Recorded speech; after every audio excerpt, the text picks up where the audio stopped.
Hello friends, कैसे हैं आप लोग। आज हम एक नए वीडियो के साथ आए हैं कार्बोनेट कंपाउंड में, जिसका नाम है हाइड्रोकार्बन्स। अब हम देखेंगे इसमें कि हाइड्रोकार्बन्स की स्टडी अगर हम करेंगे तो व्हाट आर हाइड्रोकार्बन्स। तो बहुत सिंपल है, देखो हमको यहाँ पर अगर बहुत क्लियर देखें तो समझ में आ रहा है हाइड्रो प्लस कार्बन यानी हाइड्रोजन और कार्बन। तो ऐसे कंपाउंड जो कि हाइड्रोजन और कार्बन के कॉम्बिनेशन से मिलकर बने होते हैं, तो अपन क्या लिखेंगे, elements elements formed by the combination of by the combination of by the combination of किसके, carbon and hydrogen, carbon and hydrogen,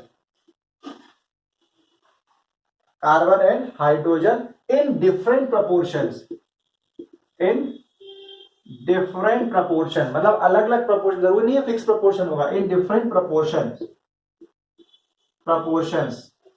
are called hydrocarbons, are called hydrocarbons. कितने टाइप के होते हैं, तो टू टाइप्स के होते हैं, टू टाइप्स। कितने टाइप्स के, two types. First one is saturated hydrocarbon, आपका होता है सैचुरेटेड हाइड्रोकार्बन,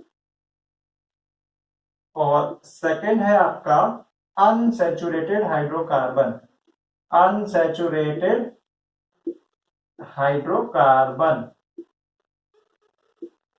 ठीक है, तो आप फटाफट नोट करिए, फिर अपन आगे बढ़ते हैं। चलिए अब हम बात करेंगे सैचुरेटेड हाइड्रोकार्बन्स की। क्या होते हैं अपने सैचुरेटेड हाइड्रोकार्बन। तो देखो ऐसे हाइड्रोकार्बन्स जिसमें कार्बन में सिंगल कोवेलेंट बॉन्ड से जुड़े होते हैं, मतलब carbon atoms are joined by, हम बोलेंगे carbon atoms are joined by single covalent bond, single covalent bond. तो ऐसे क्या कहलाएंगे अपने हाइड्रोकार्बन्स, सैचुरेटेड हाइड्रोकार्बन्स। तो इसमें जो अपन स्टडी करेंगे वो हम स्टडी करेंगे एल्केन्स की, किसकी, एल्केन्स की। इनका फॉर्मूला होता है CnH2n+2, CnH2n+2। ठीक है, तो इसमें अपन बात करेंगे एल्केन्स में, तो वही बात होगी सैचुरेटेड हाइड्रोकार्बन का। एग्जाम्पल ले लेते हैं अपन एल्केन्स में, तो सबसे पहले मैं एग्जाम्पल ले लूंगा CH4, इसको अपन बोलते हैं मीथेन। ठीक है, इसका स्ट्रक्चर है आपका कुछ इस तरह से। ठीक है, सारे क्या है, सिंगल बॉन्ड्स। सेकंड एग्जांपल है आपका C2H6, इसको अपन बोलते हैं ethane.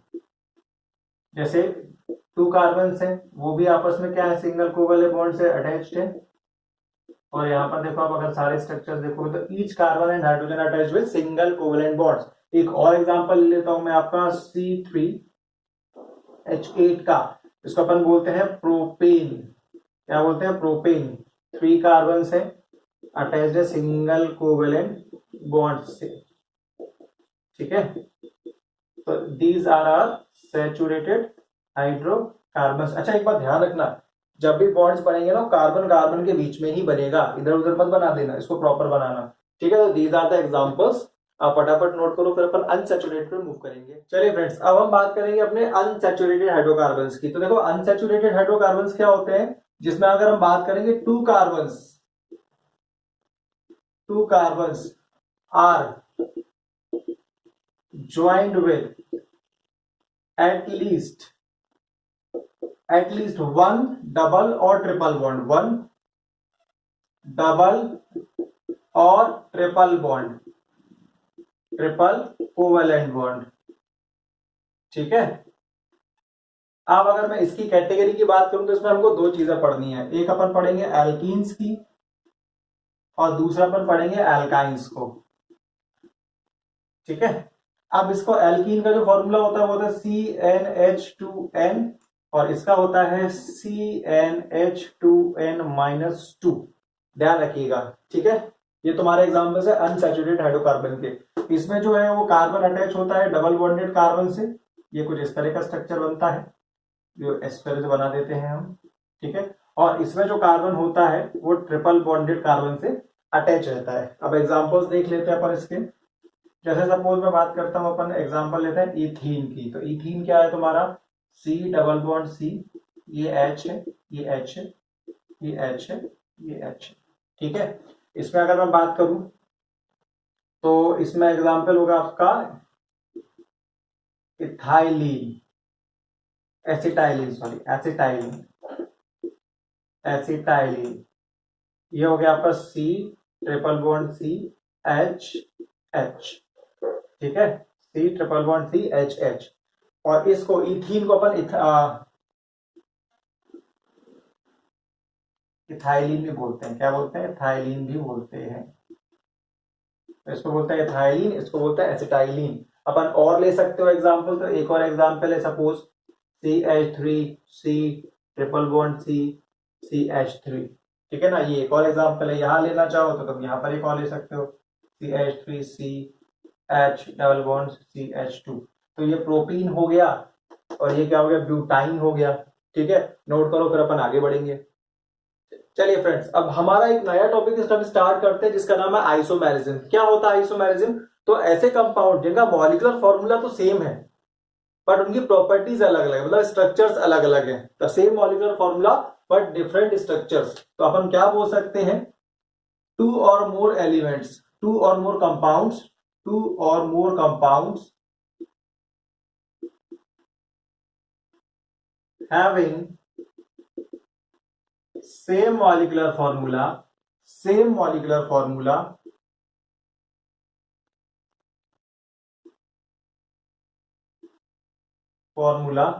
but different structural formula, different structural formula, different structural formula are called isomers, are called isomers। इनको क्या बोलते हैं अपन, isomers। and this phenomena is called isomerism, and this phenomena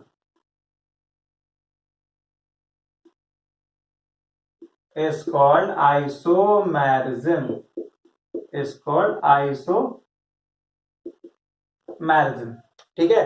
तो अपन इसमें दो टाइप की आइसोमेरिज्म को स्टडी करेंगे, जिसमें अपन सबसे पहली जो पढ़ने वाले हैं चेन आइसोमेरिज्म, ठीक है, और जो सेकंड पढ़ने वाली है वो अपन पढ़ेंगे पोजीशन आइसोमेरिज्म। ये आपके सिलेबस में भी है, ठीक है। नोट करो फटाफट, आइए डेफिनेशन नोट कर लो और ये एग्जांपल से टाइप्स। तो आपके कितने टाइप्स हैं, ये 2 टाइप्स अभी जो अपन स्टडी करने वाले हैं। नोट करो, फिर आगे बढ़ते हैं। चलिए फ्रेंड्स, अब हम चेन और पोजीशन आइसोमेरिज्म को देख लेते हैं। तो देखो, दोनों में मॉलिक्यूलर फॉर्मूला क्या रहेगा, सेम। तो अपन क्या लिख देंगे, सेम मॉलिक्यूलर फॉर्मूला,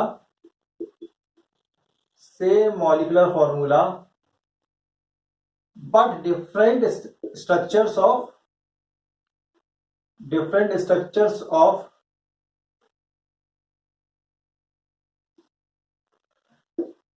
चेन, मतलब चेन के अलग अलग स्ट्रक्चर्स मिलेंगे अपन को, ठीक है। इसमें अपन क्या बोलेंगे, same molecular formula, same molecular formula but different positions of functional group, different position of, different position of functional groups, functional groups. Functional groups क्या होंगे, ये अपन आगे नेक्स्ट वीडियोस में सीखने वाले हैं, ठीक है। इसका एग्जांपल लेते हैं, अगर हम सपोज मैं लेता हूं अपना C4H10 का एग्जांपल ले लेता हूं। अब देखो C4H10 का स्ट्रक्चर बनाऊंगा मैं, तो ये बनेगा 1 2 3 4। अब H10 ले लो, तो 1 2 3 4 5 6 7 8 9 एंड 10। तो एक ये बन गया, इसको हम बोलते हैं n butane, n butane, n मतलब नॉर्मल ब्यूटेन। अब क्या हो, अगर मैं इस कार्बन को इधर ले आऊं, ऊपर ले आऊं इसके, तो देखो जब इसको इसके ऊपर ले आऊंगा तो स्ट्रक्चर कुछ इस तरह का बन जाएगा, कुछ ये बन जाएगा, ये H, ये H, ये H, ये H, ये कुछ इस तरह का स्ट्रक्चर है,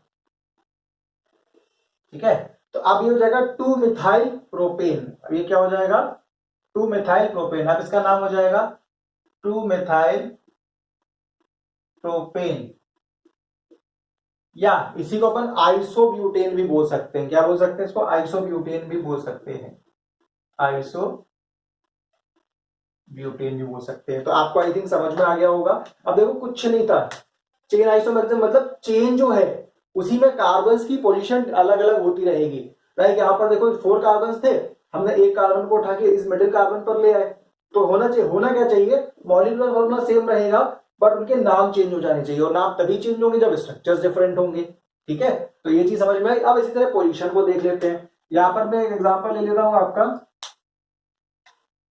C3H7Cl का, तो अपन देख लेते हैं इसमें, देखो 1 2 3, तो ये हो गया CH3, ये हो गया CH2 और ये हो गया आपका Cl, C3 है ना, रुक जाओ, ये हो गया आपका CH2Cl। ठीक, तो ये आपका हो गया वन पोजीशन पर क्या है, कार्बन है, तो इसको अपन बोलेंगे क्लोरोप्रोपेन, क्लोरोप्रोपेन, और ये है आपका 1 क्लोरोप्रोपेन क्योंकि फर्स्ट पोजीशन पर है। इसी का स्ट्रक्चर अगर मैं दूसरा बनाऊं तो देखो, अगर मैं इस क्लोरीन को उठा के या नंबर 1 से नंबर 2 कार्बन पर रख लूं तो अब क्या स्ट्रक्चर बनेगा, CH3 CH CH3 और ये हो गया आपका Cl, यहां पर जुड़ गया Cl। ठीक है, ये आपका फंक्शनल ग्रुप Cl का जुड़ गया सेकेंड कार्बन पर, तो 1 2 3, तो अब ये हो गया 2 क्लोरोप्रोपेन, क्या हो गया आपका 2 क्लोरोप्रोपेन। तो बात आई थिंक आपके आप समझ में आ गई होगी यहाँ पर कि इसकी पोजीशन चेंज कर देते हैं। पोजीशन में क्या होता है, फंक्शनल ग्रुप की पोजीशन चेंज हो जाती है तो नाम बदल जाएगा, और यहाँ पर क्या होता है, कार्बन अपनी पोजीशन को चेन में डिफरेंट करते हैं तो चेन आइसोमेरिज्म, इसलिए स्ट्रक्चर इसका बदल जाता है, यहाँ पर फंक्शनल ग्रुप चेंज होता है। ठीक है, तो बस ये डिफरेंस है, आप फटाफट इसको नोट करिए, फिर अपन मिलेंगे आप अपने नेक्स्ट वीडियो में। और आपके लिए एक और अच्छी खुशखबरी है, मैं एक एनटीएससी जो अपना नेक्स्ट मंथ होने वाला है उसके लिए कुछ वीडियो लेक्चर्स लेके आ रहा हूँ, एक सीरीज लेके आ रहा हूँ। तो जितने भी बच्चे एनटीएससी के लिए प्रिपेयर कर रहे हैं वो अपनी एनटीएससी को प्रिपरेशन के लिए स्पेशली फॉर केमिस्ट्री वो मेरे चैनल के साथ जुड़ सकते हैं, और मेरे लेक्चर्स को आप देखते जाइएगा। उसमें मैं आपको प्रीवियस ईयर के क्वेश्चंस और आपके स्टेट स्पेसिफिक जो मटेरियल है वो मैं आपको प्रोवाइड करूंगा। ठीक है, तो फिलहाल आप इसको नोट कर लीजिए और अपन आगे बढ़ेंगे नेक्स्ट वीडियो में। Okay, bye.